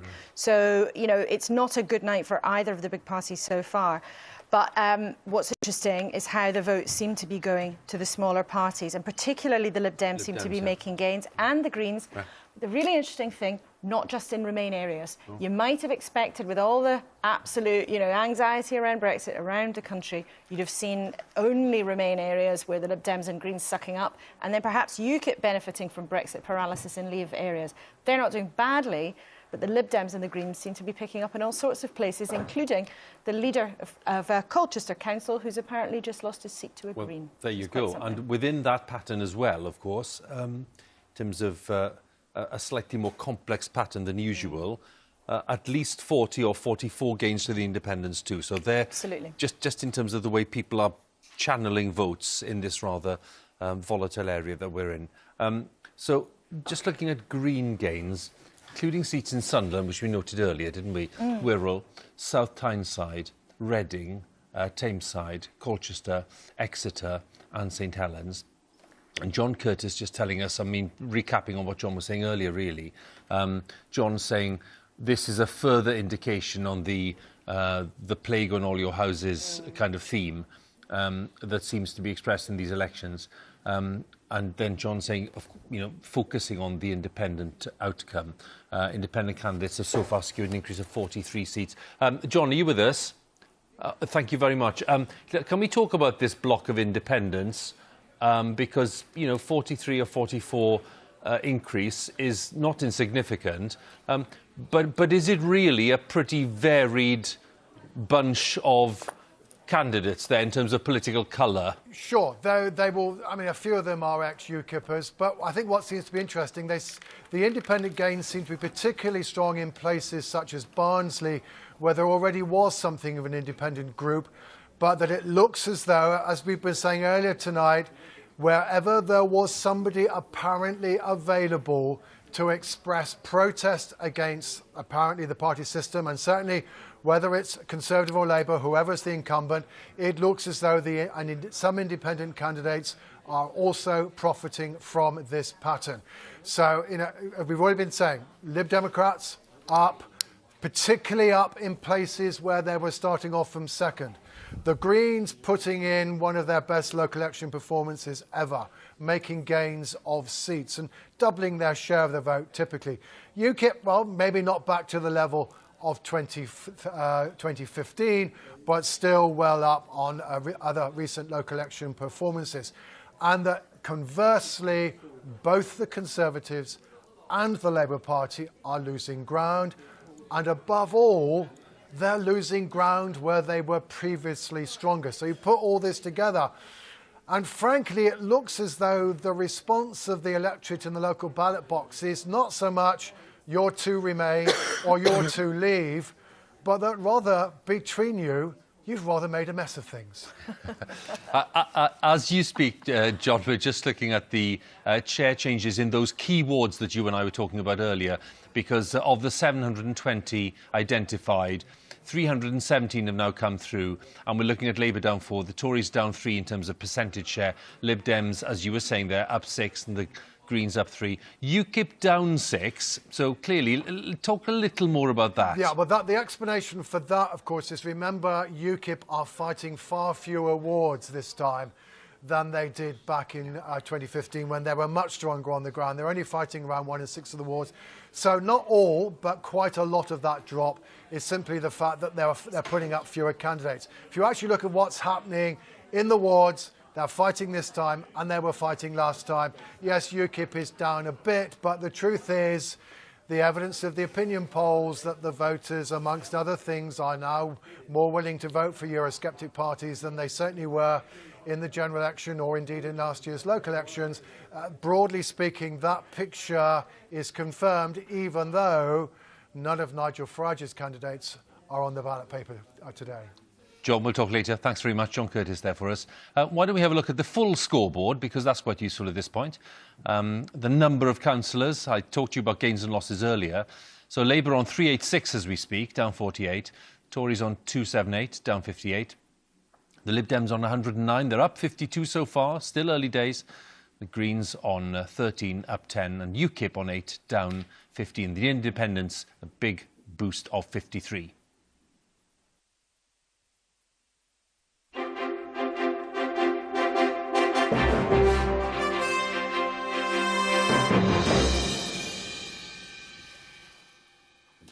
Welcome back to the BBC's Election Centre, where we're keeping tabs on these local elections in England. They're taking place, of course, in Northern Ireland too, but they're not counting in Northern Ireland until later this morning, and the results coming in later today. So we're focusing on these results across England. 248 local authorities in England and some 8,500 councillors being elected. Let's bring in Rita with news from St Albans. And this is a Conservative loss, Hugh. It's just been declared a Conservative loss. It had been Conservative since 2015. The Conservatives had a majority of 2 on this council, but although they are still counting, the Conservatives cannot get past the winning number. So it is now the Conservatives and the Liberal Democrats neck and neck on 20 seats each, and the contest now is to see who will be the largest party.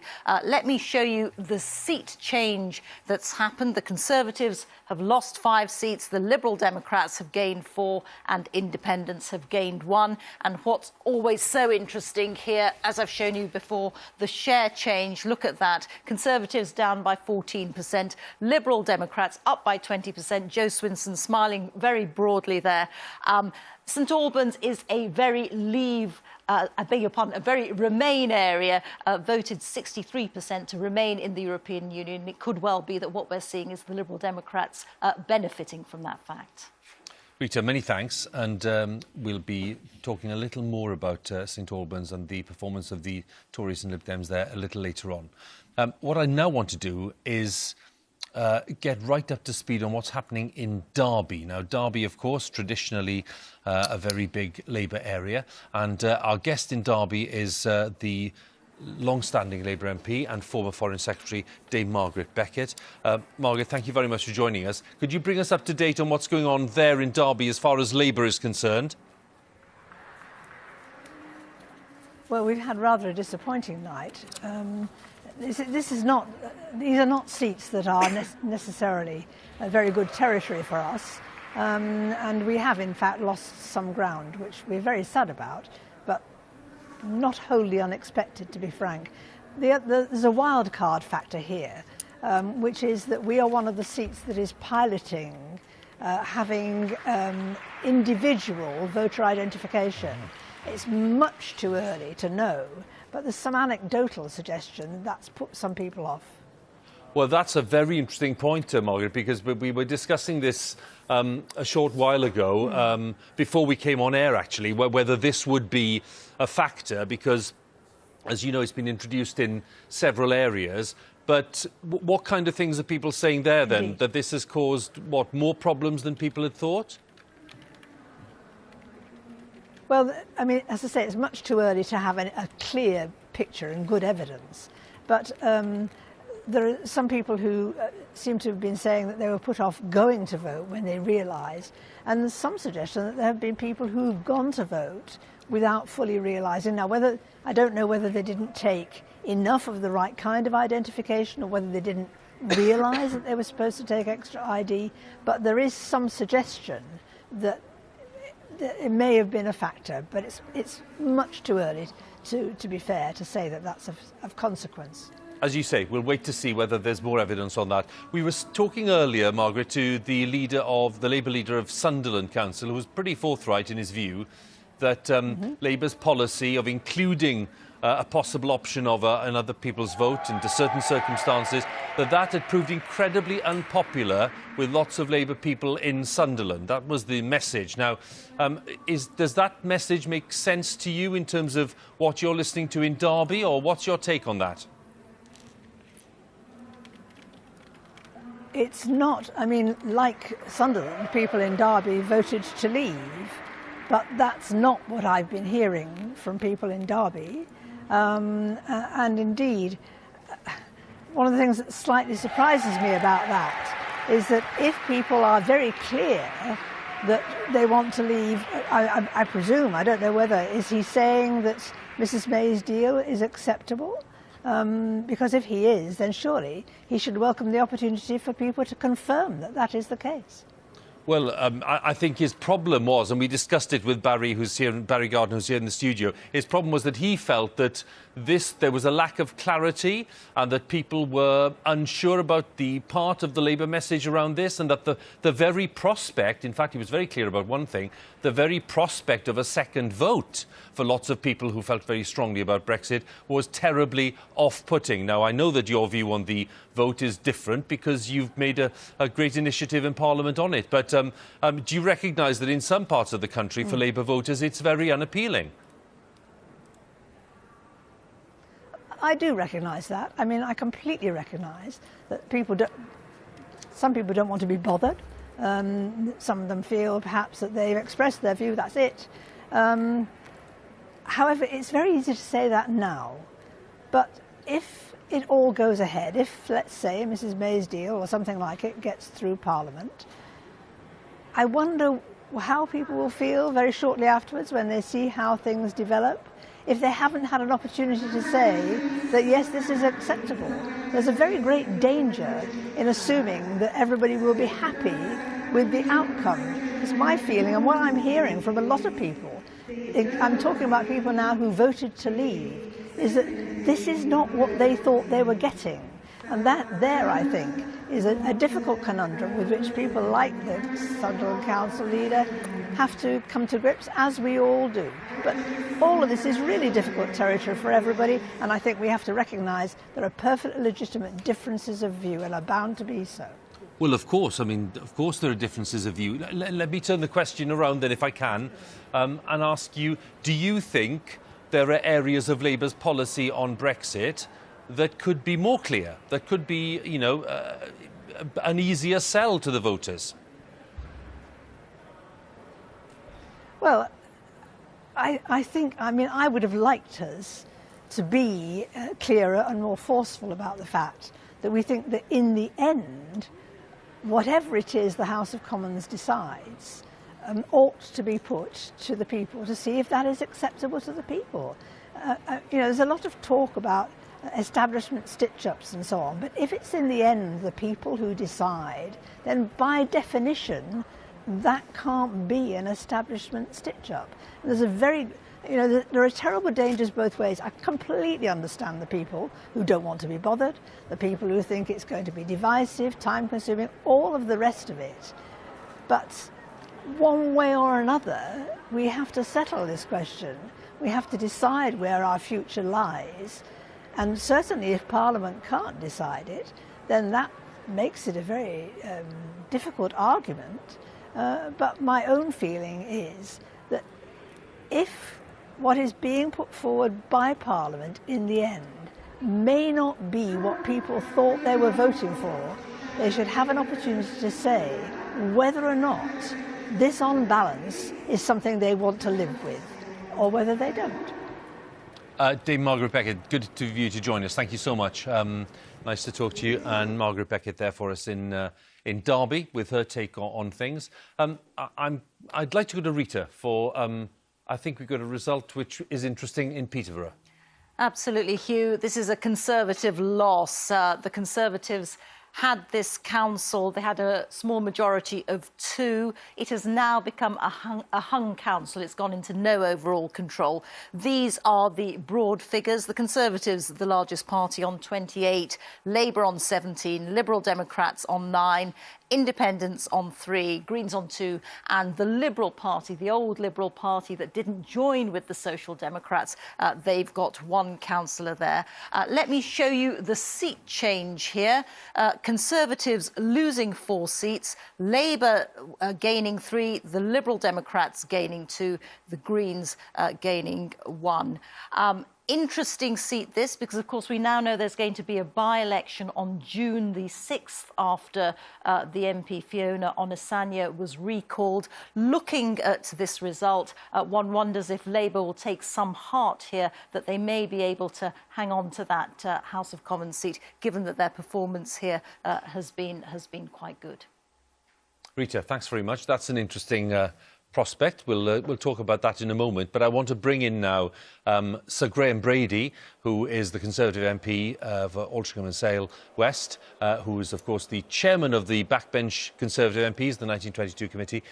Sir Graham, good morning. Good of you to join us. Thanks very much. And it's 2 o'clock in the morning, so we're very grateful. Give us the latest take that you have there on what's happened to the Conservatives in Trafford in this election. It's a bit difficult for me because I've been waiting to come on air with you and might have missed any results coming through. But seeing the way the votes were building, I think it's very likely that, as we certainly expected from last year, we may see Labour taking overall control with some of those seats in the north of the borough, which went heavily Labour last year. Also seeing another councillor in those wards coming to the Labour Party. In my end of the borough, I think we're seeing no sort of great stunning results for the Conservative Party or for the Labour Party. A couple of quite tight battles, one ward which is very tight between the Conservatives and Labour, 1 or 2 that are very tight between the Conservatives and the Lib Dems, and one where the Greens might pick it up for the second time running.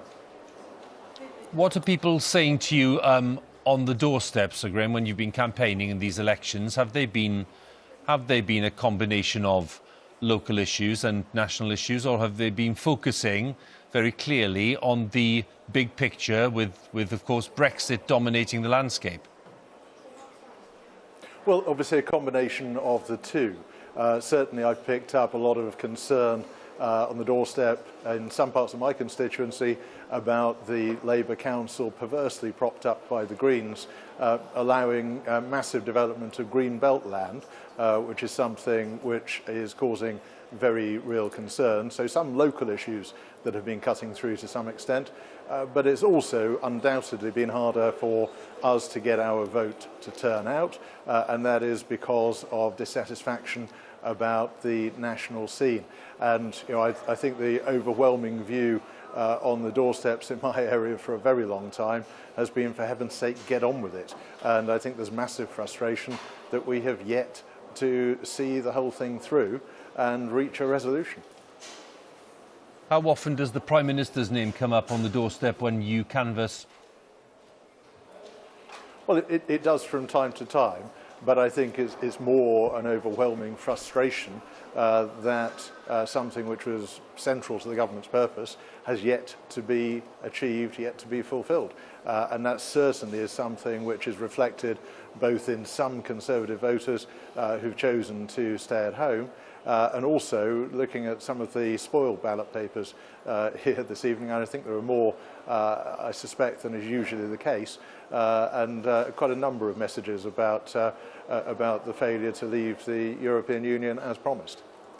What's your message to those Conservative local chairmen and chairwomen who want to change the rules so that a challenge is possible to Theresa May as leader. What do you say to them?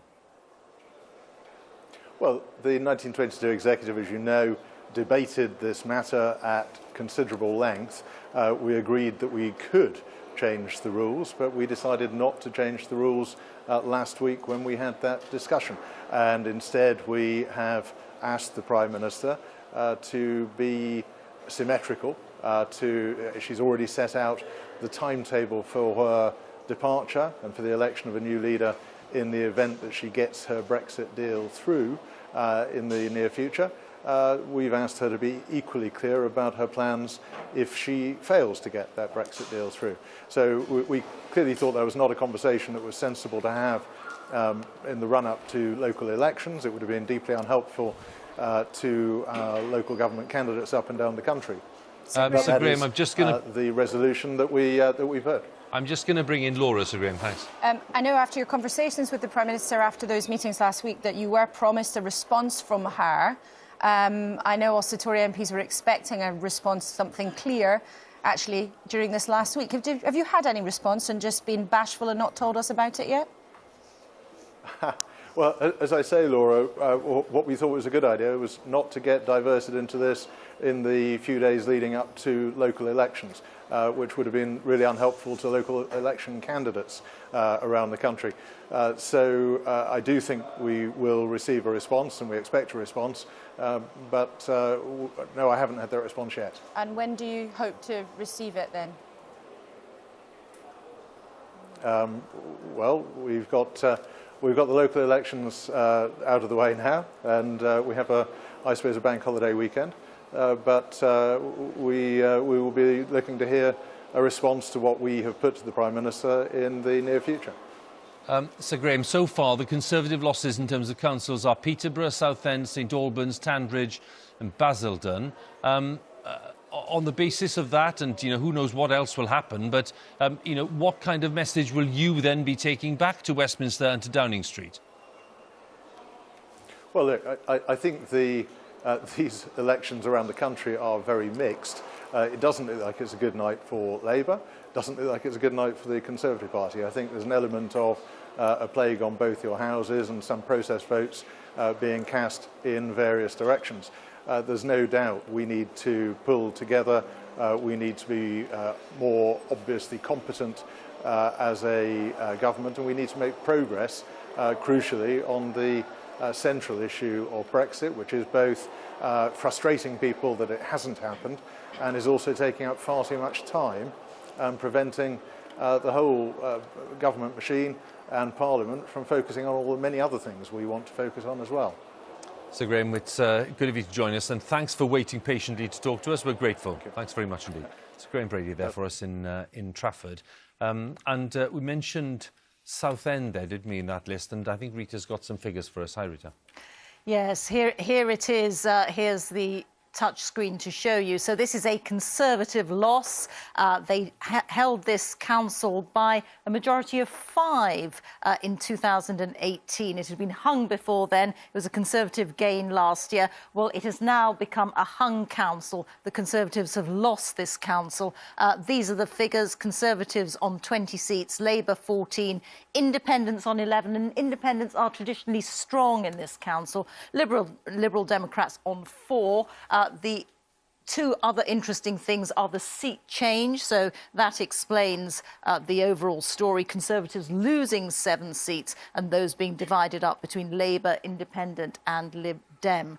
And let me also show you the share change, a big dip in the Conservative share of the vote, 12% for the Conservatives, and clearly the Independents are getting a big boost there. UKIP interesting as well, down by 6%, although UKIP were only fielding 7 councillors in 17 seats, so that may explain that dip as well. But again, Southend-on-Sea apparently reflecting a theme that we've seen during the course of the night, which is the two main parties, Conservative and Labour, apparently going back in terms of their vote share in the councils where they are traditionally strong. Rita, thanks very much. And this is the moment where, at 8 minutes past 2 in the morning, I can say to Joe and Barry and James that they can actually, within the next few minutes, don't run away. Don't run away. But I just want to say thank you for being with us, okay, for the last, oh gosh, how long is it? 2.5 hours? So, and for providing us with some lively debate, which is never taken for granted. But thanks very much, and we'll see you next time, hopefully, yes? Thanks a lot. What I'd like to do now is go to Tandridge and talk to the Conservative MP, Sam Gyimah, who's there. Sam, good morning. Good morning. There's a bit of a delay, sorry, on the line. So just give us an update on the Conservative performance there. Well, we have lost the council. It is extremely disappointing, but not surprising, because the big issue for us has been housing and the Greenbelt.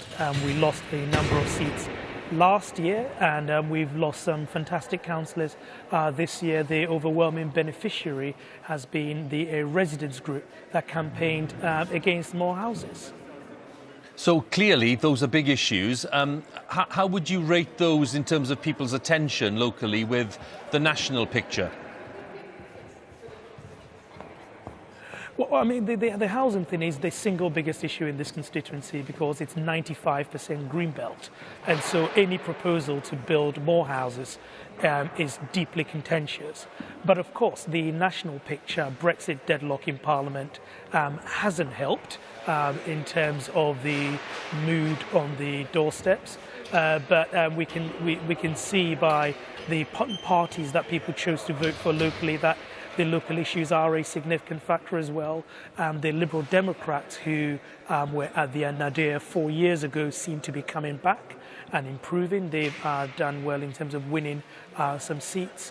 The Conservatives have had control of the council since 2000, and much as I would like that to continue forever, the laws of politics are such that there comes a point when things rebalance. So an extremely difficult night for us. When the Brexit issue is raised in all its forms, what are people saying to you?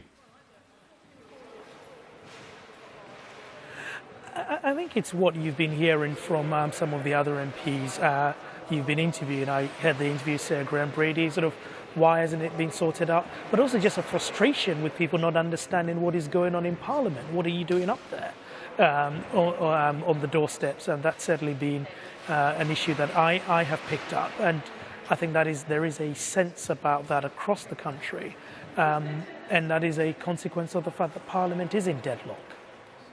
On the kind of campaign that you've been running and the kind of path that you've been proposing, again, what kind of response do you get? Well, it depends on who you speak to.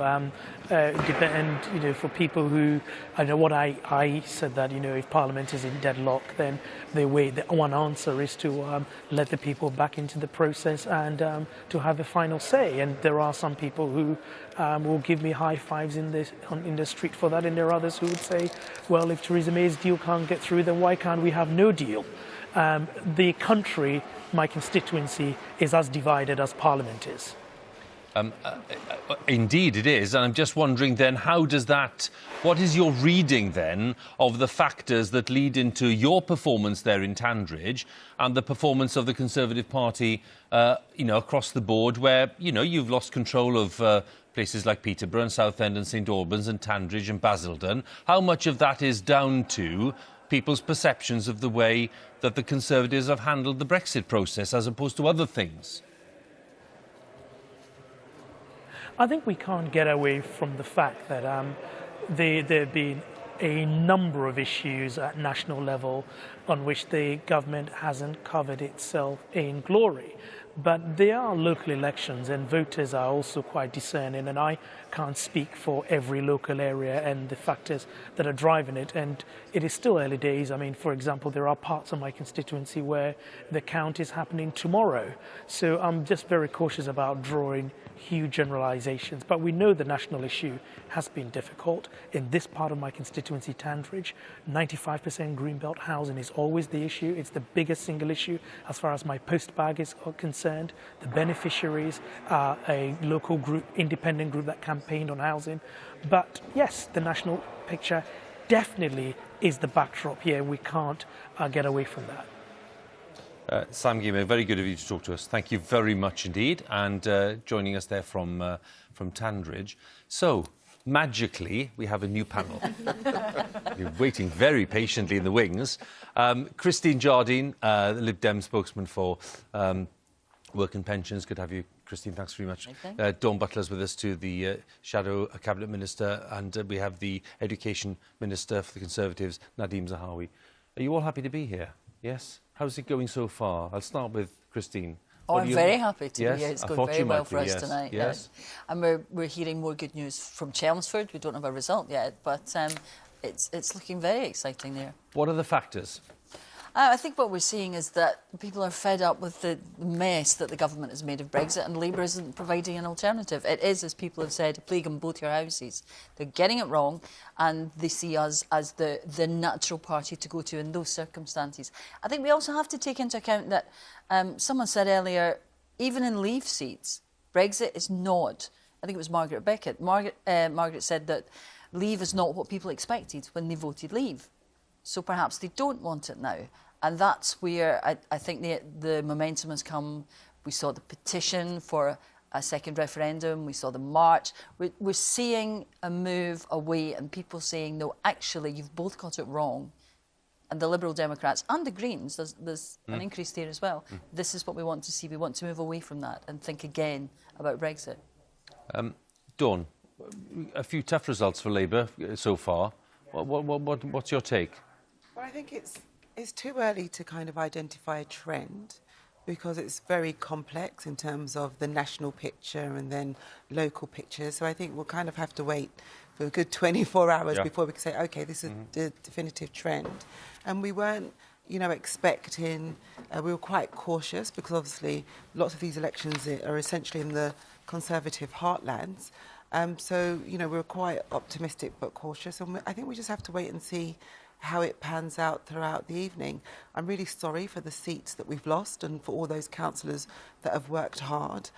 So I'm really sorry that we have lost seats, and I hope that we don't lose too many more. I mean, you're down about 50 seats at the moment. I suppose if I was being brutal, I'd say, this government's in a state of crisis, or whatever you want to call it, because it's a political crisis. You should be in a position where you really were having a good night. And losing 50 seats at this point in the cycle, I could suggest, is not a great place to be. What would you say?